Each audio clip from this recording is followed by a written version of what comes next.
Today we shall be going all French. That was flipping shocking.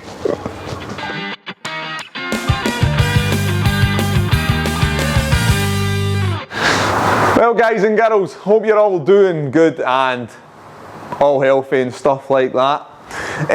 The video in today's car, or the car in today's video even, is something a little bit different. Basically, one of the viewers got in contact with me. He's got an old sort of project car, and he was wondering if I'd like to do a wee video on cleaning the interior on it. Anyway, it turns out he's rescued this, or the person who bought this car off rescued it from a scrapyard. Now, they say that one man's trash is another man's gold and stuff like that. And in the car world, that is very, very relevant. I'm one of these people that I like old cars myself. You've seen the old BMWs that I'm always messing about with and thinking about. And I just like them. Some people look at them and think, why would you want to drive about in that 20-odd-year-old car? And I look at it and I think, well, it's kind of part of me, it's what I like. Sometimes a car's value is actually more than the sum of its parts. And I get that with this car. Basically, Colin had seen this car for sale somewhere and he just thought it needed a new lease of life. It managed to survive that long, being rescued out of this scrapyard, that it deserved a proper second chance at life. And to be honest with you, you don't see any of these on the road in this country anymore. They're just, I couldn't tell you the last time I seen one of these. So let's have a look. Moose, stop licking your bits. Anyway, here it is. It is a Peugeot 305, I think, yeah, Peugeot 305, and as you can tell, I mean, it's got some issues on the bodywork. So, Colin's idea is, right, he's got it mechanically sound or good enough to drive. If we can get it cleaned up on the inside so that it's usable, he's trying to source the parts for the outside, like the bodywork and things like that. I think he's managed to source some doors for it already, but as you can imagine with stuff like this, it's quite hard to actually source panels for cars this age. In fact, a lot of the parts he's told me he's having to import from France, so there you go. Anyway, on the inside, which is where we're going to do the work, basically we're just going to we'll give the outside a quick wash off, but as you can see, I mean, just look at the patina on the outside of it. I mean, on the inside, this is what we're dealing with. So it starts off sort of dusty and stuff like that. But as you can imagine, I mean, this thing spent years just lying in a scrapyard waiting on somebody to rescue it. But then you get down sort of areas like under the seats, down to areas like this, in between the seats and what have you. It's just pretty grim in there. The carpets are going to need a right good clean. All around the radio, I mean, look at that radio. Amstrad. When was the last time you seen an Amstrad radio in a car? Fantastic. It's got a clock. It's like almost like a Rolex, that. Tick tock, tick tock. And it's just, I mean, it's actually, I like it. It's so, the fact that it's, I mean, the fact that somebody's saved it is testament enough, really. The seats on it are actually filthy. I'll just go around the other side. You can't really see it, but they're really, really quite dirty. And just wait till you see the water that's going to come out of these seats. I can guarantee it's going to be absolutely disgusting. The passenger seat especially, you can see there's lots of dodgy looking stains on it, isn't there? You just don't know where they've came from. Lucky 13 on the gear stick, obviously. And that's pretty much it. So we're just going to try and tidy it up and see where we can get. It's not going to look amazing, is it? But if we can get it usable for Colin, that's what we'll do. Make sure it's clean and make sure it smells better, because it still smells like a scrapyard in there. It really does. Oily and that kind of dirty smell that you get around old cars. So let's just get it cleaned up. Hopefully it'll look a bit better when we're done.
So guys and girls, we've got the seats out, and this is what we've got.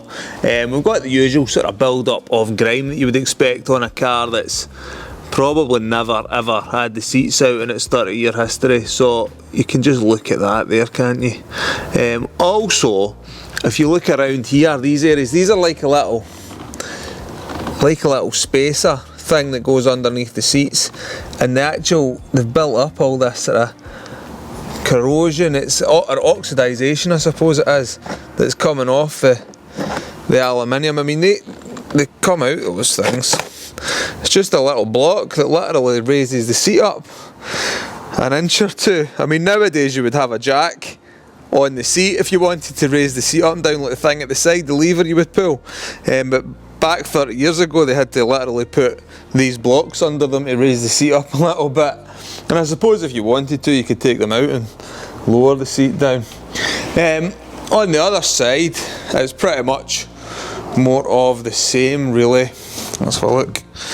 Yep, but we've got extra sort of this extra dirt. Just built up there. Just 30 years. I don't know when the last time the car had a proper clean was, but just every surface on it has just got this sort of layer of crud. Now, also interesting, look at this. Now look at the old radio, right? So it's got the wind up. So we'll turn it on, right? And it's like, it actually works. Oh yeah.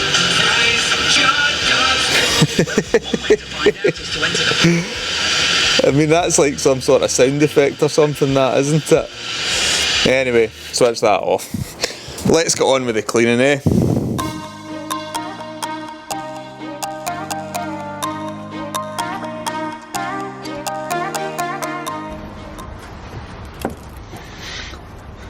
Remember when cars used to rock mats like that?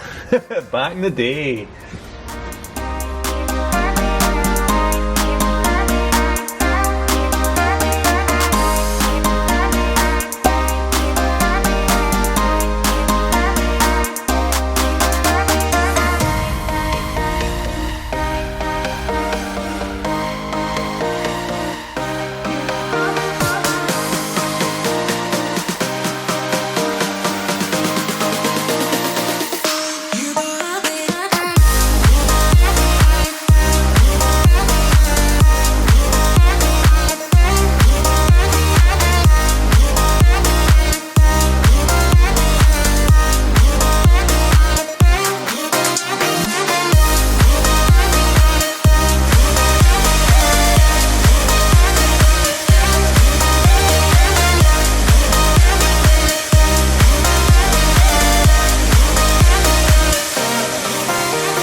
Whilst we're here, actually, I thought I would just mention these. often referred to as magic erasers. I think magic eraser is actually a sort of brand name for them, but it's basically, they're based on a product called melamine foam or melamine sponge, something like that, and it's actually a really cheap material, and they used to use it years ago for sound deadening and things like that. But what it's absolutely amazing at is cleaning right into untextured plastics or textured surfaces. It's fantastic for getting right into the cracks on them. Like this it almost feels like denim, this here, but it's not denim, it's a plasticky material that's sort of made to look like denim. But it'll clean right into the sort of cracks and stuff that if you were using a sponge, a cloth on its own or a normal sponge, it would just go over the top on the highs of the material, whereas these get right into the grooves. Absolutely fantastic. If you type in melamine sponge or melamine foam on eBay or Amazon or whatever your preferred marketplace is, you can buy, if you buy the cheap ones, you can buy about 100 for £10 or something like that, and if you're just doing it for cleaning your own car, they'll pretty much last you the rest of your life, really. But if you're doing it day in, day out, if you're a valeter or something like that, I'm sure you've already have heard of them. However, if you haven't, check them out, but I would advise that you buy a sort of better one, like the Auto Glim ones or the Autosmart ones or something like that. If you're doing it day in, day out, they just last that little bit longer, and they're slightly bigger than the cheap ones as well, I tend to find. Check them out. Let's keep going.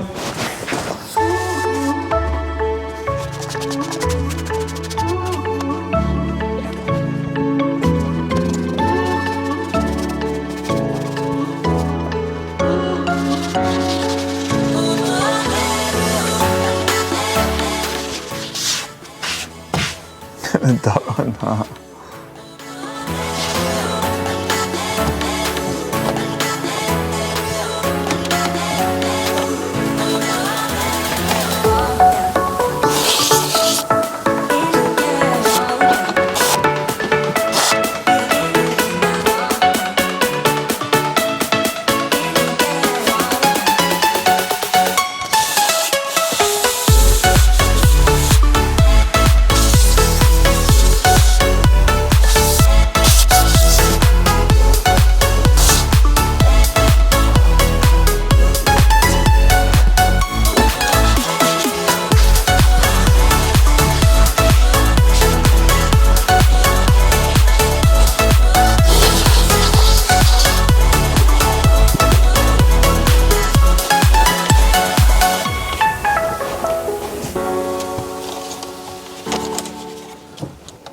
Look at that, 1985, and it's got electric windows, eh?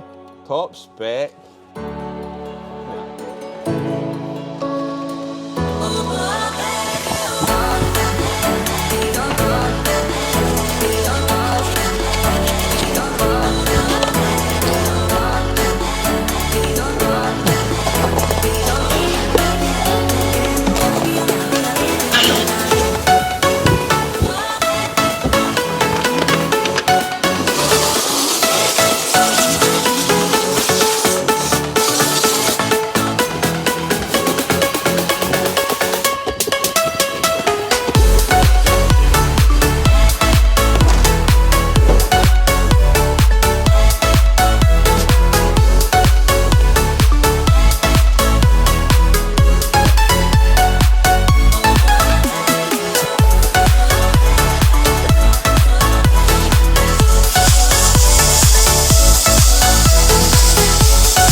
So guys and girls, that's Colin's interior all done. Hopefully we'll have some sort of before and after shot somewhere on the screen around now. You can see it down by the centre console and everything. It was filthy before, wasn't it? So it's much better now. The steering wheel area that was all covered in dirt, that's been given a good clean as well. There is some wear on the outside of the steering wheel that kind of looks dirty actually, but it's not, it's just worn. But it's much nicer there. There's no more like mould spots on the roof either, on the headlining. It's like a vinyl headlining that's in it, so you've seen us cleaning that up. But I think the biggest difference actually was the seats. Did you see the dirt that came out of those front seats was unbelievable. It surprised even me, that. So hopefully that's a good basis to Colin to kind of work off of. He's got the mechanics sorted out on it, I think. The interior is now clean and usable, and he can focus on sort of sourcing the parts for the outside and getting it looking good. I'm kind of in two minds about it though. I don't know if I'd quite to just... There's part of me would kind of like smoke around in it the way it is, sort of rat look, do you know, like the car tells a story just looking at it. I think once you paint over that, you lose that story really, but I understand why people would want to put them back to sort of original as well, so it's entirely up to Colin, it's his car anyway.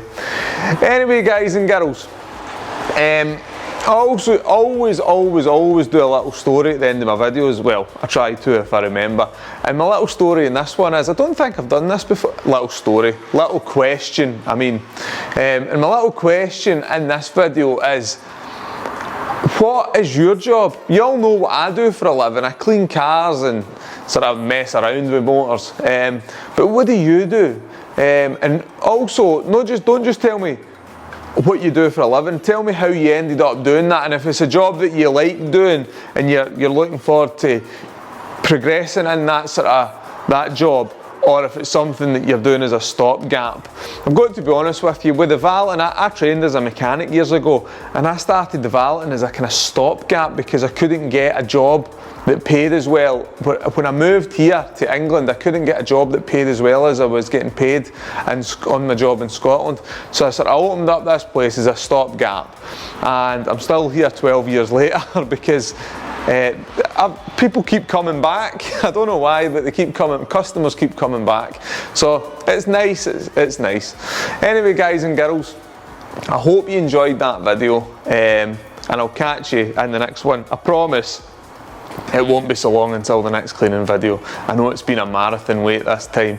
Been about 3 months, I think, since the last cleaning video. Anyway, catch you later, guys and girls. Bye.